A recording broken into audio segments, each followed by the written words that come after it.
मेरी बीवी रोज़ मुझसे 5 किलो मीट मंगवाती। अगली सुबह वह मीट गायब हो जाता।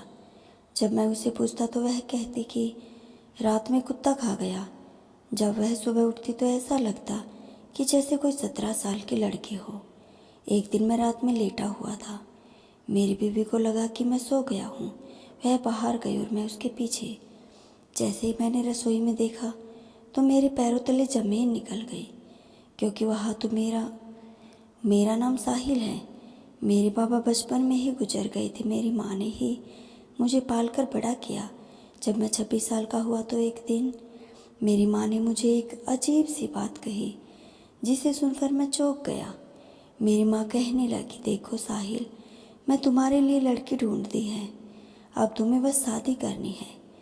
मुझे अभी शादी नहीं करनी थी, इसलिए मैंने माँ को मना कर दिया। मैंने कहा मुझे अभी थोड़ा वक्त चाहिए। पहले तो माँ ने ही मानी, लेकिन मेरे बार बार कहने पर वह मान गई। ऐसे ही समय बीतने लगा। शाम को सोने का समय हो गया था। मैं अपने बिस्तर पर जाकर लेट गया। तभी मेरी छोटी बहन भागते हुए आई और बोली, भाई जल्दी आओ, माँ बेहोश हो गई है। और मैं और मेरी बहन भागकर माँ को अस्पताल लेकर गए। अस्पताल ने डॉक्टर ने कहा कि तुम्हारी माँ का बीपी बढ़ गया है, इसलिए किसी बात में परेशान कर रखा है। मैंने अपनी माँ का हाथ पकड़ा और बोला, माँ क्या बात है, आप परेशान क्यों हो? तो वह बोली, देख मेरा बेटा, मेरी तो आप तबीयत खराब रहने लगी है।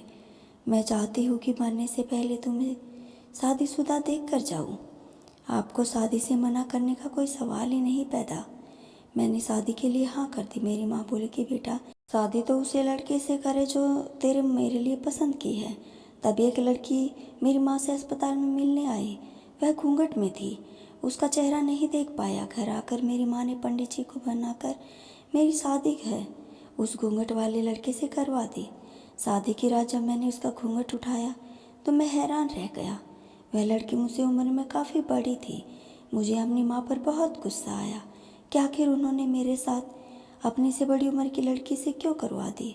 मेरे लिए कोई मेरी हम लड़की भी ढूंढ सकती थी। मेरी माँ बीमार थी, इसलिए मैंने कुछ नहीं कहा, बस उसी के साथ आम पति पत्नी की तरह रहने लगा। वह मुझे बिल्कुल पसंद नहीं थी, लेकिन वह बोलने में बहुत अच्छी थी और घर के कामकाज भी सही से करती थी। वह वक्त पर मेरे लिए खाना ले आ गई और घर के सारे काम करती। उसके इस व्यवहार के कारण धीरे धीरे मुझे अच्छी लगने लगी। मुझे बस उसे इस बात की चिढ़ थी कि वह मुझसे उम्र में बड़ी है। एक दिन मैं रात में सो रहा था, तभी मुझे बाहर रोने की आवाज़ आई। मैं उठकर बाहर गया तो मैंने देखा मेरी बीवी रसोई में बैठकर रो रही है। मैंने उससे पूछा कि तुम क्यों रो रही? तो उसने मुझे मना कर दिया। वह बोली, नहीं ऐसा नहीं है। मैं बिना कुछ कहे वहाँ से चला गया। अब अक्सर ऐसा ही होने लगा कि मुझे रसोई से रोने की आवाज़ें आने लगी। एक दिन मैं अपने काम से वापस लौटा तो मैंने देखा कि मेरी छोटी बहन मेरी बीवी को डांट रही थी और देखते ही देखते उसने मेरी बीवी को एक थप्पड़ भी लगा दिया और कहने लगी, मनोज हमारा घर बर्बाद कर दिया। मेरे भाई को तुमसे अच्छी हो कम उम्र की लड़की मिल सकती थी। मेरी बीवी बस रोती नहीं, वह बस चुपचाप खड़ी थी। मैंने अपनी बहन से जाकर अपनी बीवी के लिए लड़ाई कर ली, लेकिन वह अक्सर ऐसा होने लगा था। मेरी बहन हमेशा मेरी बीवी के कुछ ना कुछ शिकायत नहीं था मेरे पास आ जाते वह तो। अब तो मेरा भी दिमाग खराब हो गया था। मैं भी अपनी बीवी से चिढ़ने लगा था। एक दिन तो मेरी माँ भी मेरी बीवी की शिकायत लेकर मेरे पास आ गई। मुझे अपनी माँ पर भरोसा था तो मुझे लगा कि खोट मेरी ही बीवी में है। अब मैं अक्सर उसे जली कटी सुनाने लगा और उसके हर काम कुछ ना कुछ कमियां निकालने लगता। एक दिन मेरी बहन मेरे पास आई और बोली, तुम भाभी को तलाक दे दो, मैं तुम्हारी शादी अपनी सहेली के साथ पक्की करवा दूँ और माँ भी मना लूँगी। लेकिन मैंने कहा, ऐसा मैं अचानक कैसे कर सकता हूँ? भले ही वह बोली, वह ज़्यादा मत सोचिए, जैसा करती हूँ वैसा करिए, मैं माँ को मना लूँगी। एक दिन मेरी बीवी खाना लेकर आई, उसमें मिर्ची ज़्यादा थी, तो मैंने मौका देखकर सोचा कि आज अपनी बीवी को तलाक देने का सही मौका है। इतने में ही मेरी बीवी चीखने चिल्लाने लगी। मेरी बीवी की चिल्लाने की आवाज़ सुनकर पड़ोसी घर आ गए और उन्होंने पुलिस भी बुला ली। पुलिस घर पर आई और मुझे ले गई, लेकिन थाने में जाकर पैसे देकर मामला रफा दफा करवा दिया। घर आकर मैंने बीवी से कुछ नहीं, मेरी बीवी भी आजकल रहने लगी थी, वह मेरी हर बात सुन लिया करती थी। सुनिए, आज आप 5 किलो मीट ले आइएगा। मैंने कहा ठीक है।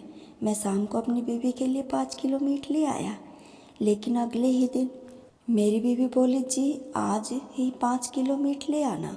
मैं हैरान होकर पूछा था, कल ही तो मीट ला कर दिया था और तुमने पकाया भी नहीं। वह बोली, कल का मीट कुत्ता खा गया, आज आप फिर से। मैंने कहा ठीक है, मैं आज फिर से मीट ले आया था, लेकिन अगली सुबह मेरी बीवी ने मुझसे फिर से मीट लाने को कहा। मैं शाम को चुपचाप मीट ले आया, लेकिन मेरे दिमाग में यह बात घूम रही थी कि आखिर मेरी बीवी क्या करती है। मैंने 1-2 बार पूछा, लेकिन वह कुछ ना बहाना बना देती। अब तो मैं अक्सर अपनी बीवी को चुपचाप मीट ला कर दे दिया करता। जब मेरी बहन और माँ को यह बात पता चली तो वह हैरान थी, और मेरी बहन ने तो इस बात का पता लगाने का था लिया था। फिर मेरी बीवी उस मीट का क्या करती थी। कुछ दिनों से मुझे मेरी बीवी बहुत अच्छी लगने लगी थी। अब तो मैं रोज़ उसे मीट ला कर देता, और मेरी बहन और माँ मेरी बीवी के खिलाफ़ कुछ भी कहती तो मैं उनसे भी लड़ता। लेकिन मुझे एक बात ने बड़ा हैरान किया था कि जब भी मैं शाम को मीट लाकर देता, अगले ही वह मेरी बीवी 17 साल की लड़की जैसी जवान लगती। अब तो मुझे अपनी बीवी किसी राजकुमारी की तरह लगती है। मैं हर समय उसके साथ रहना चाहता था। मुझे अपनी बीवी से बहुत प्यार हो गया था। मैं सोचने लगा कि यह वही लड़की है जिसे मैंने शादी से मना किया था। मेरी माँ और बहन मेरी बीवी के लिए इस कदर प्यार देकर गुस्से में आ जाती और मुझे खूब बातें सुनाती, लेकिन मुझे फ़र्क नहीं पड़ता और मैं हर समय अपनी बीवी की सेवा में लगा रहता। उसके लिए खाना बनाता, उसके कपड़े धोता, उसके लिए हर वो काम करता जो कहती। मेरी माँ कहते कि मैंने तुम्हें बचपन से अब तक कितनी मुश्किल से पाला है, लेकिन तुम मेरे लिए ऐसा कर रहे हो। लेकिन मुझे कोई फ़र्क नहीं पड़ता। मुझे अपनी माँ और बहन से कुछ लेना देना नहीं है। एक दिन मेरी बहन को मेरी बीवी का राज पता चल गया। वह मुझे बताने लगी तो मुझे गुस्सा आ गया और मैंने अपनी बहन को धक्के मारकर घर से निकाल दिया। मैंने अपनी माँ से भी कह दिया कि अगर तुम भी उसकी तरफ हो तो तुम भी जा सकती हो। लेकिन मेरी माँ बीमार थी, उसने बिस्तर पकड़ लिया। ऐसे ही दिन बीतते गए। एक दिन मुझे मेरा एक दोस्त मिला। अब तो मैंने पूजा पाठ भी छोड़ दिया था। वह मुझे मंदिर ले गया। मुझे बहुत तसल्ली मिली और मैं घर आ गया। आज तो मुझे अपनी माँ और बहन की याद आने लगी थी। मैंने उसके साथ गलत किया है, लेकिन मैं फिर यह बात भूल जाता। आधी रात में मैं अपने बिस्तर पर लेटा हुआ था। मेरी बीवी को लगा कि मैं सो गया हूँ, बहुत कर बाहर चली गई। उसके पीछे पीछे छुप कर गया तो आखिर वो कहाँ जा रही है। मैंने देखा, मैंने बीवी रसोई में गई और उसके अंदर से दरवाज़ा बंद कर लिया। खिड़की से चोरी से उसे देखने लगा। उसने एक तसले में आग जलाई और मेरा लाया हुआ मीट उसमें कुछ पड़कर डालने लगी। मैं उसे देखकर हैरान था। वह आखिर यह क्या कर रही है। मुझे डर लगने लगा था, लेकिन मैं चुपके से आकर अपने बिस्तर पर आकर लेट गया। मुझे उस रात नींद नहीं। अगली सुबह मैंने यह बात अपने दोस्त को बताई तो वह मुझे लेकर मंदिर गया। वह पंडित जी को सारी बात बताई तो वह कहने लगा, तुम्हारी बीवी तुम पर काला जादू कर रही है। उन्होंने मुझे एक धागा दिया और कहा कि इसे अपने हाथ में बांध लो, इससे तुम्हारी बीवी का काला जादू असर तुम पर नहीं होगा। अगले दिन मेरी बीवी वही सब कर रही थी। मैं उसे देख कर रहा था। तभी मेरी बीवी की नज़र मुझ पर पड़ गई। मुझे देखकर वह घबरा गई और बाहर आकर मेरे सामने रोने लगी। मैं उसे छोड़कर भागकर अपनी माँ के पास गया और अपनी माँ के गले लगा। मेरी माँ बिस्तर पर पड़ी हुई थी। मैंने अपनी माँ को सारी बात बता दी। मेरी माँ कहने लगी, बेटा मैं तेरी शादी इस लड़की से इसलिए करवाई क्योंकि तेरे बाबा बचपन में इस लड़की के बाबा के दोस्त थे और वो चाहते थे कि उन लड़की की शादी तुमसे हो, इसलिए मैंने तुम्हारे बाबा के मरने के बाद उनकी इच्छा पूरी की और तुम्हारी शादी इस लड़की से करवाई।